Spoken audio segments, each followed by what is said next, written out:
Hi, my name is Don Milton. I've been a full-time emotional freedom coach since 2005. And emotional freedom coach is, sort of like a life coach, but I do a lot more than help people with, life situations and strategies. I sort of focus on showing people, uh, really how life works and what causes feelings, and have tools and techniques that can easily eliminate lots of emotional issues and quite often chronic physical pains. So what I want to talk to you about in this video is teach you how to use one of my basic tools called Emotional Freedom Technique, or EFT. It's been around for over 20 years and used by hundreds of thousands of people all over the world, professionals and lay people. I use it as a professional life coach, but I'm going to teach you how to use it for yourself to help out with your diabetes. Before I get into it, I need to read this disclaimer. While EFT has produced remarkable clinical results, it must still be considered in the experimental stage, and the public must take full responsibility for the use of it. I am not a licensed health professional and offer this information as a life coach with many years' experience in the area of energy, balancing work, and consciousness development. Okay, so we've got that out of the way. Now, the basics of EFT is sometimes called uh, acupuncture without the needles. This type of technology has been around for thousands of years in different forms, but with EFT, you basically use your fingertips to tap on certain meridian points of your body while focusing on specific issues. And it's very useful for clearing all sorts of emotional distresses, phobias, helping out with uh, chronic physical pain, and just lots of things happen. No negative side effects that I'm aware of. Is something you can use anywhere, anytime for yourself. Regular use of EFT can strengthen your immune system and reduce stress in your body. And there's lots of research available, scientific studies, that measure things like cortisol levels and blood levels and stress hormones and all that. If you're interested, you can just look on the internet for emotional freedom technique research type of thing. So in this video, short video, I'm just going to show you how to use the technique. So basically, the points that you're going to be, and you use your dominant hand. I'm right-handed, so I use my right hand to tap. And when you tap on your body, you're going to tap just hard enough, like you would thump on a table to make a noise. I mean, some people think the harder you tap, the better it works. No, that's not true. You just need to tap hard enough to stimulate some points. So the basic uh, technique that you're going to use, the points are the side of your hand, between your eyes, side of your eye, about right there, not under your eye, that bony part under your eye, under your nose, under your lip, and then what you call the collarbone point on either side, where a man would knot his tie about an inch down and an inch over either side. It's called the collarbone point. And then under your arm, which is under your armpit on the side of your body, maybe 3 or 4 inches below, and then the top of your head. So those are the basic points that we're going to use. And then I'm gonna show you how to use it for different things related that may be related to diabetes.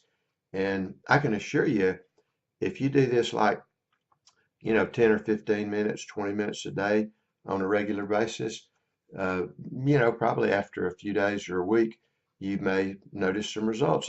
It's pretty quick. I mean, it's not 100%, but it works enough, good enough, and often enough to be something to put in your toolkit to deal with your diabetes. So the first thing I want to show you is like how to um, effectively and fairly quickly reduce cravings for foods or drinks that may not, are not good for you, but you have a hard time staying away from them. Now, you can actually just think about the food or the drink and then do some tapping and get results. But really the best thing to do is to have the item in front of you. Like let's say that you have a craving for brownies and you really have a hard time staying away from brownies. Well, get a brownie and have it right in front of you, and you can be, watching this video while you're doing it.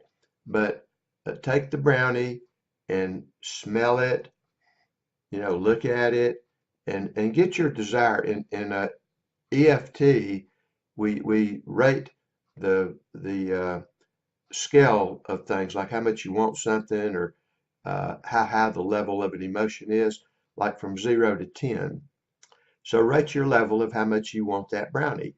And quite often it might be a 8 or a 9 or a 10 where you really, really want it. And you could use willpower or discipline to not eat it. But how well has willpower and discipline worked for you over a long period? Not too well. With EFT, the deal is that you change your thinking about it, so willpower and discipline are not necessary. So anyhow, it's kind of cool to have the object in front of you and rate your level of how much you want it. Now let's say you're at an 8. All right, you put the brownie down, and then you just do this. Even though I really want this brownie, I love and accept myself. Now what you're doing with EFT is your first part, when you're tapping on the side of your hand here, you're acknowledging the issue or what the problem is, and then you're saying some positive statement. So in this case, like, even though I really want this brownie, I love and accept myself. Even though I really want this brownie, I'm a good person. Even though I really want this brownie, I'm okay. And then you just, what they call the reminder phrase, this brownie, this brownie, this brownie, this brownie. Just helps you stay focused on the issue. This brownie, this brownie, this brownie, this brownie. Okay, so now you look at the brownie again, you smell it, and quite often it may drop down. Sometimes it'll drop down, your craving may drop down to a 1 or a 0 just in one round. But if it doesn't, when EFT is working properly, it may go from an 8 to a 5 or whatever. So if you still have a craving for it, you do another round. Even though I still have some desire for this brownie, I'm okay. Even though I still have some desire for this brownie, I love and accept myself. Even though I still have some desire for this brownie, I'm a good person. Remaining desire, remaining desire, remaining brownie desire, remaining brownie desire, remaining brownie desire, remaining desire, remaining desire, remaining desire. And then you check again, you pick it up, you smell it. Now, what's really amazing and kind of cool about this, whether it's a drink or a food, is that when EFT is working, which it does amazingly high percentage of the time, what started off as a high craving for this brownie and where you could just kind of, your mouth was salivating, uh, sometimes within just a few minutes, your desire goes down to like a 1 or a 2, and when you smell it, it doesn't even smell good anymore. And if you take a bite of it or you take a drink of the, whatever the drink might be, it doesn't taste any good. So basically, what this does is it changes your, you know, I don't want to get into science here, but it sort of changes the way you think about the substance.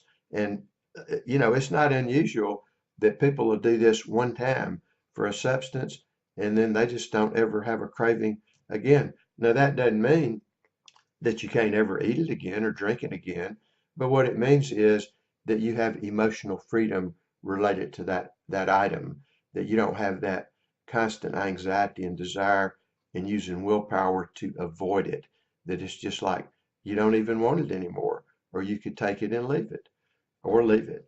So this is, how you can use EFT for any substance that may not be good for you, that you've been using willpower or discipline to stay away from, and you can just use it whenever you have the desire. And if for some reason you've got a desire, a high craving, and you use the technique for a few minutes and you still have a craving, then eat it. I mean, and then try it again. So it's not about willpower discipline. It's about changing the way you think about it and changing your energetic vibration towards that substance. And this in itself can be a great help for diabetics, who are supposed to avoid certain types of food, but, have a hard time with it. Now, another way you can, and so what I'm going to do, in this video, I'm just going to give you some different phrases or things you can tap on, and, you can come up with your own, but these are some that might be common for diabetics. Another one may be a concern about your high blood sugar. So the high blood sugar is an issue, and you'd like it to be different. So, and say you're concerned, rate your level of concern about your high blood pressure, here again from 0 to 10, and then here's what you might do. Even though I have this not blood pressure, blood sugar. Even though I have this high blood sugar, I love and accept myself. Even though I have this high blood sugar, I'm a good person. Even though I have this high blood sugar, I'm okay. High blood sugar, high blood sugar, high blood sugar, high blood sugar, high blood sugar, high blood sugar, high blood sugar, high blood sugar. Okay, then you check in again, think about your high blood sugar, see what your level is, and you just keep, say it drops from an 8 to a 4. Then you might do another round. Even though I'm still concerned about this high blood sugar, I love and accept myself. Even though I'm still concerned about this high blood sugar, I'm a good person. Even though I'm still concerned about this high blood sugar, I love and accept myself. Remaining concerned, remaining concerned, remaining concerned, remaining concerned, remaining concerned, remaining concerned, remaining concerned, remaining concerned. So you just do that until you get down to a low level, and you can do that whenever you want to if you have some anxiety or concern about it. Another thing you might do is generally with diabetes, the pancreas is not working properly. So you can do something like this. Even though my pancreas is not working properly, I love and accept myself. Even though my pancreas is not working properly, I'm a good person. Even though my pancreas is not working properly, I love and accept myself. Pancreas not working properly. This pancreas concern. Pancreas not working properly. Pancreas not working properly. Whatever words, as you do this, I'm just giving you a guideline here. So use your own words that come to you. And the more you do this, the more things will just intuitively come. So pancreas not working properly. Pancreas out of control. This darn pancreas. This pancreas. So, you can do that a few times if you like. Something else, another thing, from sort of a metaphysical standpoint, some people think that diabetes issues are when we don't have enough sweetness in life, enough joy in life. So you could do something like this. Even though I don't have enough sweetness in life, I love and accept myself. Even though I don't have enough sweetness in life, I'm a good person. Even though I don't have enough sweetness in life, I deserve sweetness. Not enough sweetness. Not enough sweetness. Not enough sweetness. Not enough sweetness. Not enough sweetness. Not enough sweetness.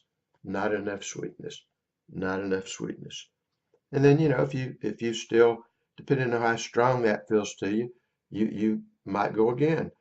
Even though I still don't have enough sweetness in life, I'm a good person. Even though I still don't have enough sweetness in life, I'm okay.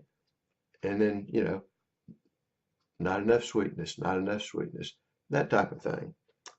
Another thing, concern you might have some anxiety about your diabetes. So you can tap on that. And here again, I'm just going to show you the setup part. It would be like, even though I have anxiety about this diabetes, I love and accept myself, even though I have anxiety, and so on. You always do it 3 times on the side of your hand, and then this is the reminder phrase, or just reminder the negative part. So, like, even though I have anxiety about this diabetes, I love and accept myself. So you do that 3 times, and then this anxiety, this anxiety, this anxiety, like that. So that's the basic protocol. Another thing, uh, maybe you have a fear of needles. Maybe you have to inject yourself or someone has to inject you. So you can tap on that, like rate your, discomfort or fear of needles. And, even though I'm afraid of needles, or even though I don't like to stick myself, or even though I don't like to be stuck with a needle, I'm okay. Even though I'm afraid of needles, I love and accept myself. Even though I'm afraid of needles, I'm a good person. Fear of needles, fear of needles, fear of needles, and so on. So, the more you do this, if you just do the EFT, 10 or 15 minutes a day on a regular basis, and then check, see how you're feeling, consult with your doctor, check your blood levels, check, how you feel about it. Notice if you lose cravings for sweets or, things you aren't supposed to eat. And, this is not meant to be a solution for totally, but it certainly could be a very good addition to whatever else you're doing and to reduce your problem with diabetes, reduce your medications, feel better about it, and get a lot of help. And here again, you can do your own research on the internet about what other experiences other people have had using emotional freedom technique, EFT, for diabetes. So hope this helps you. And if you want to find out more about my background and my work, is www.donmilton.net. And good luck on your path to better health.